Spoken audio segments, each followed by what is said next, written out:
여러분 안녕하십니까. 1월 30일입니다. 음력은 1월 초 아랫날 무자일 주날 되겠습니다. 월요일입니다.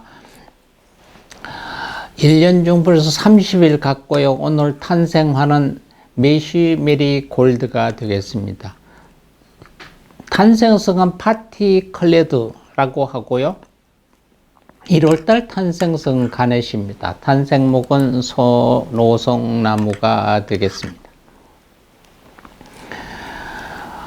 2013년 나라호 3차 발사가 성공했습니다. 나라호는 100kg급의 인공위성을 지구 저궤도에 진입시킨 대한민국 최초의 우주 발사체입니다.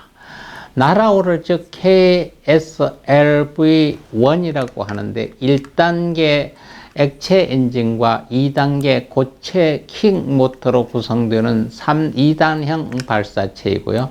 발사체 조립과 발사 운영은 한국항공우주연구원과 러시아 호로니치예프가 공동으로 수행했습니다. 대전 유성구 과학로에 위치한 한국항공우주연구원은 우주개발 중장기 기본계획에 의해서 2002년 이후 로켓 발사를 계획했고요. 2013년 1월 30일 3차 시도 만에 고흥군 나로 우주센터에서 나로 과학위성 STSTA EC를 나라호 즉 KSLV-1에 실어 지구 저궤도 근지정 고도 300km, 원지정 고도 1500km에 쏘아 올리는 데 성공했습니다. 이로써 대한민국은 세계 11번째로 자국 기술로 우주 발사체를 성공적으로 발사한 국가가 됐습니다. 나로 과학위성은 1년간 우주 공간에서 지구 타원 궤도 300km를 하루 14바퀴씩 우주 방사선량과 이원층 등 우주 환경 관측을 임무로 수행합니다.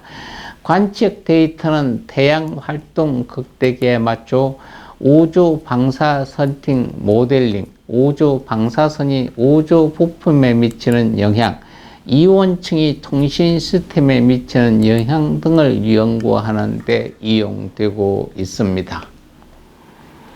오늘 우리 주변에 생일 맞는 분 한번 보겠습니다. 백두산이라고 하는 밴드 로컬입니다. 유현상 씨입니다. 1954년 1월 30일 가수, 작곡가입니다. 경기도 동두천시 탑동에서 출생했고요. 지난날 한때 경기도 양주에서 유아기를 보낸 적이 있는 그는 1971년 록밴드 라스트 체인의 리드싱어로 활동하다가 1976년 재즈 록밴드 사계절의 기타리스트로 활동하게 됩니다. 1981년에 솔로 가수로 전향했고 1982년 록밴드 사랑과 평화의 보컬리스트로 잠시 활동한 후 1986년 헤비메탈 밴드 백두산을 결성하고 보컬리스트로 활동했습니다. 1988년 백두산 프로덕션을 설립한 후 가수 이전현의 매니저로 활동하면서 프로듀서로 활동하였고 1991년엔 트로트 가수로 전향하여 앨범 여자야를 발표한 후 솔로 활동을 하다가 2008년에 백두산을 재결성하여 8월 17일 동두천 록 페스티벌에서 컴백 공연을 펼쳤습니다. 유현상 씨는 14살 연하인 아시아의 인하라고 했던 최윤희와 결혼함으로써 범국민적 패닉을 부르며 질시와 부러움과 저주를 한몸에 받는 남성들의 공공의 적자리에 올린 때가 있었습니다.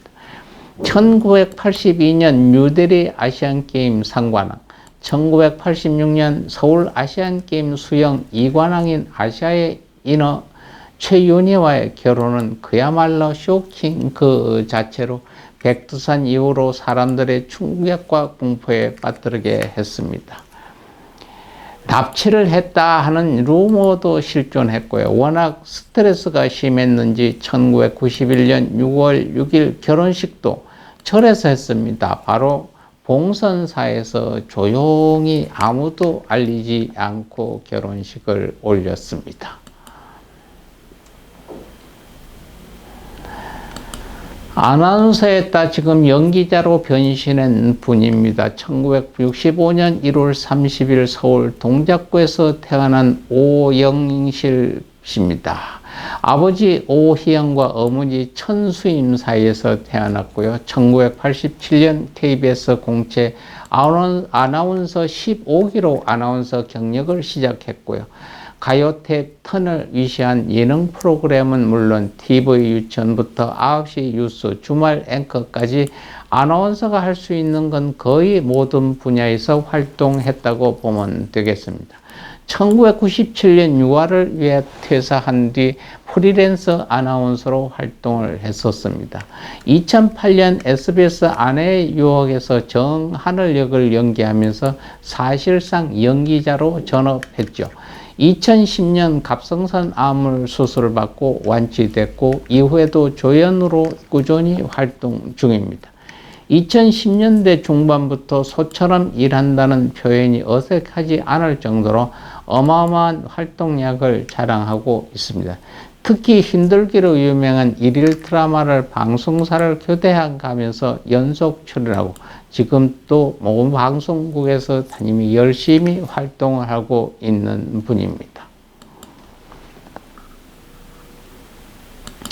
남자 배우입니다. 일명 젠틀맨 하면 이름이 나오는 이서진입니다. 1971년 1월 30일 서울 출생이 있고요. 금융가 집안에서 태어났습니다. 조부가 서울은행장, 제일은행장을 지낸 이보형이고요. 아버지가 안흥 상호신용금고 이사장을 지닌 금융인 이재웅 씨입니다. 1999년 드라마 파도 위의 집으로 데뷔 후 2003년 MBC 드라마 다모에 나와서 아프냐? 나도 아프다라는 대명사로 포텐을 터뜨렸습니다. 그리고 이 대사는 여성들의 마음을 설레게 하며 그의 최고 히트 유행어 중 하나가 됐습니다. 이후 불새, 이산 등 후속 작품들이 잇따라 성공하며 결혼 계약과 함께 MBC에만 최우수상을 3번 수상했던 분입니다. 2018년 출연한 영화 완벽한 타인에서 기존의 이미지와는 다른 모습으로 파격적인 연기 변선을 시도하며 대중의 극찬을 받았죠. 영화 출연 자체가 많지 않은데 오랜만에 출연한 영화에 좋은 연기를 보여줬다는 평입니다. 2018년부터 자동차 시트, 에어백 등을 만드는 제조업체 두월이라는 회사에서 사회이사로도 활동하고 있습니다. 그 외에도 꽃보다 할배, 삼시세끼, 윤식단, 윤스테이 시리즈에 꾸준히 출연하면서 예능에서도 좋은 모습을 보여주고 있습니다. 2000년 1월 1일 서울 사회복지 공동모금회 사랑의 열매의 고액 기부자 모임인 아너소사이터에 1억 원을 기부했고 2020년 첫 아너소사이터 회원이 됐습니다. 2월에는 대구 사회복지 공동기금회 사랑의 열매의 코로나19 피해 지원 성금 1억도 기부를 했고요.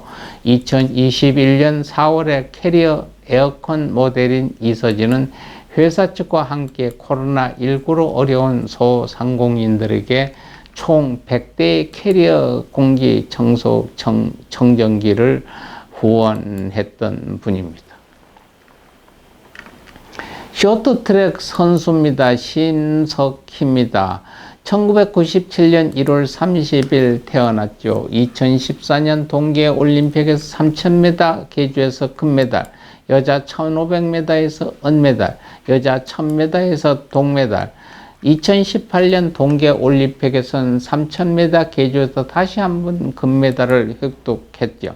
강원도 강릉시에서 회사원이었던 심교강과의 일남 일녀 중 막내로 태어났다고 합니다. 초등학교 재학 시절부터 유망주로 손꼽혔죠. 딸이 운동에 재능을 보이자 이를 전폭 지원하기로 한 아버지의 결심으로 온 가족이 서울로 이주하여 둔촌 초등학교로 전학했습니다.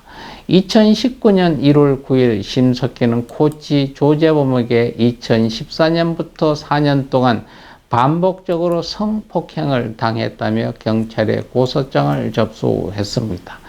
2018년 평창 동계올림픽 쇼트랙 여자 대표팀 주장을 맡았고요. 나이로 보면 김아량이 최고참이지만 여러 가지를 고려해서 심석희에게 주장 자리를 부여한 것으로 보입니다. 국가대표 자격 정지를 당했던 심석희는 2022년 2월 21일 징계가 풀려서 정상적으로 훈련에 열중하며 다시 국가대표로 발탁되어 국제경제 출연에 좋은 성적을 지금 내고 있습니다. 우리 곁에 왔다 가신 분 보겠습니다. 길 맡은 분입니다. 한옹당 정해선사 스님입니다. 1890년 11월 10일 날 저희들 곁에 오셨다가 1947년 2월 20일 호련히 입적하신 정해선사입니다.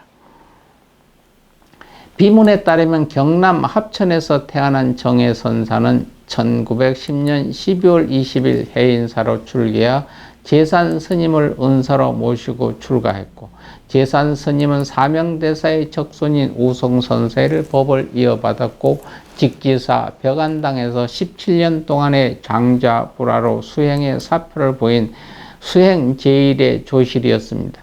그런 큰 스승을 모시고 출가한 정해선사는 해인사에서 대교과를 마치고 금강산 장안사에서 한안스님을 모시고 사교 입선의 기틀을 다져 20하안거를 성만하셨던 분입니다.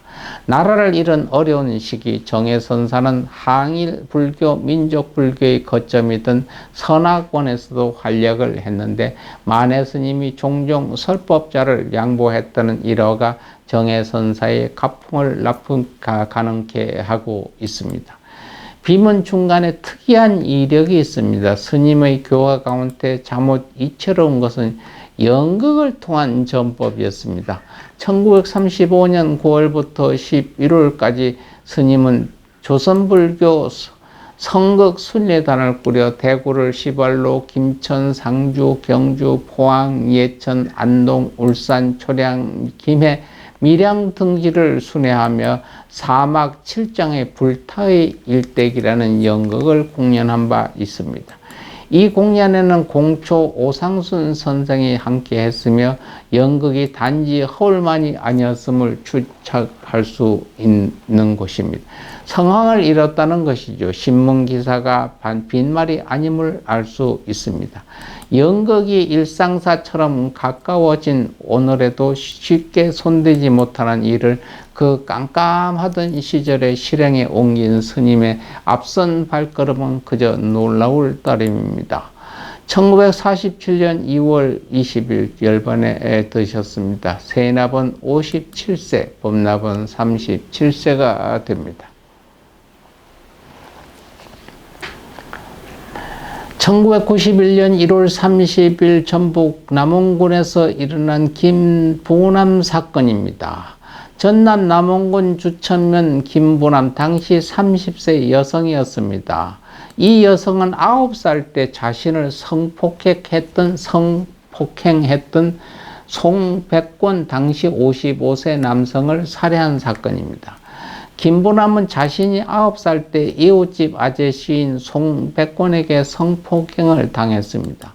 김보남은 성인이 된 후 결혼을 하였지만 성관계를 거부하는 등 정상적인 결혼 생활을 이어가지 못했습니다. 송백권을 고소하려 했으나 당시 성범죄는 친고죄로 고소기간이 6개월이었고 설상가상으로 공소시효도 지난 상태입니다. 결국 법적으로는 송백권을 처벌할 수 없음을 깨닫고 김보남은 스스로 송백권을 처벌하겠다는 결심을 했습니다. 1991년 1월 30일 김보남은 송백권을 찾아가 식칼로 살해했으며 현장에서 검거됐습니다. 1991년 8월 26일 1심 재판부는 김보남에게 징역 2년 6월 집행유예 3년 7호 감호로 선고했으며 이후 항소와 상고가 모두 기각되어 김부남은 약 1년 7개월간 공주 7호 감호소에서 7호 감호를 받은 뒤 1993년 5월 1일 석방됐습니다. 김부남은 1심 1차 공판에서 나는 짐승을 죽인 것이지 사람을 죽인 것이 아니라고 진술을 했다고 합니다. 다음은 만화가입니다. 저희들 곁에 친숙한 만화가 1930년 1월 10일 날 태어난 길창덕 씨입니다. 2010년 1월 30일 별세한 만화가죠. 대표적인 1세대 만화가로서 단순한 그림체와 유쾌한 내용으로 명랑 만화의 대부라 불리기도 하지요. 1955년 서울신문에 머지않은 장래의 남녀상으로 데뷔를 했고 1960년대 중반 이후로 어린이를 대상으로 한 만화를 그리기 시작했습니다. 제동이 순학질 여사 꺼벙이가 가장 유명하죠. 2001년 그의 만화 캐릭터 꺼벙이가 우표로 발행되기도 했죠. 2004년 부천 만화정보센터 주최로 길창덕의 만화세계 50년 꺼벙이 전이 열리기도 했고요. 2009년에는 한국만화 100주년위원회 고문직을 맡기도 했습니다. 2010년 1월 30일 길창덕 씨는 향년 81세 노환으로 별세하셨습니다. 다음은 우리 곁에 왔다 가신 소설가이십니다. 1942년 11월 10일 날 나신 김지원입니다. 2013년 1월 30일 가신 소설가이죠. 일제강점기 지금 서울에서 출생하고 의화 여자대학교 영어 영문학과를 졸업했습니다. 63년에 여운의 늪 주변이라는 소설을 발표해 첫 등단했고 75년 현대문학의 사랑의 기쁨 어떤 시작으로 정식으로 등단했습니다. 1973년에 뉴욕으로 이주해 뉴욕과 서울을 오가며 작품 활동을 하다가 2013년 1월 30일 유방암으로 맨하튼 자택에서 71세의 나이로 세상을 떠났습니다. 주요 작품으로 알마된 먼지 먼바다, 모래시계 등이 있습니다.